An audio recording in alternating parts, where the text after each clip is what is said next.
Welcome once again to another edition of Shelton City Council Looking Ahead with City Manager Mark Ziegler. And Mark, coming up Tuesday, it's not your regular day. We didn't talk about this beforehand, but the 4th of July kind of messed up your schedule. So you threw the business meeting over to an off Tuesday. Is that a good way to say it? Somewhat, yeah. We typically meet in a study session, work session format on the second and fourth Tuesday. So we just throw a regular council meeting on the 11th, and we'll have one the next week on the 18th. So back to back this month to conduct our business. So let's talk about what's on the agenda for Tuesday night. Final acceptance of the Civic Center parking lot. That's the bricks next to the Civic Center. Nothing. Yeah, exactly right. Critical there. Yeah, just a formality more than anything. All these public works projects require formal acceptance by the council. We can close out the project and put it to bed and move on. You also have a public hearing about the vacation of 5th Street between Grove and Coda. We've talked about this several times. This is about the security for the police department and the fencing that you plan to put in, and it's just a formality. Yeah, exactly right. We're following state law, the process that we have to go through because the city properties are adjacent on each side. We still go through the same process, but there's no conveyance of that right away to the adjacent property.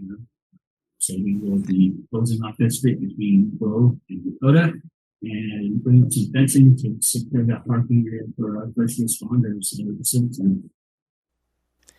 Another public hearing is something that's a little more complicated, but it's more of a updating of a policy.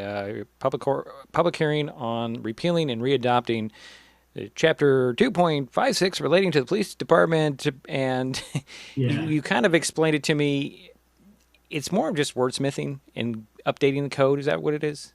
Yeah, essentially. On the heels of Chief Beeson's announcement of retirement, look through the code, look at processes.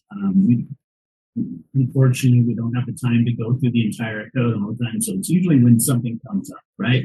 Whether it's water service and looking up to meter, you review the code on a regular basis when you're going through these processes. So this was an opportunity to review the code in Chapter 2, in administration, and how the police department was established, formed, moving forward with the appointment of the police chief. And after reading that, it doesn't comply with the RCW and the city manager form of government. So most likely there's some updates done back in 2018 when the form of government changed from the commission to the council. And there's basically, like you said, a little bit of wordsmithing done at that point that makes it non-compliant now. And so we're just updating that. And we want to conform to state law. We want to respect the council and the form of government. And the biggest change within that section is that the appointment of the police chief is done by the city manager. The city manager from the government. The city manager appoints managers, hires, fires, all city staff, the council, the team, and staff. So updating that. So current, like I said, certainly doesn't say that we won't have a role in the public role. We will with the council and selecting the police chief, but we make sure that our code is compliant with state law. Speaking of city manager, your contract's on the agenda, but this is the first touch. City council gets to look at it and say, okay, that looks great to us. Let's sign it. And you'll do that the following week. Or they could possibly do it on Tuesday night if they wanted to, correct? Good.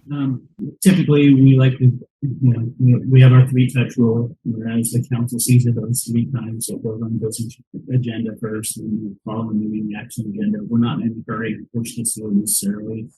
I'm sitting in the seat now. The mayor and deputy mayor, by authority of the council, were given permission to negotiate the contract with me. City attorneys looked through it.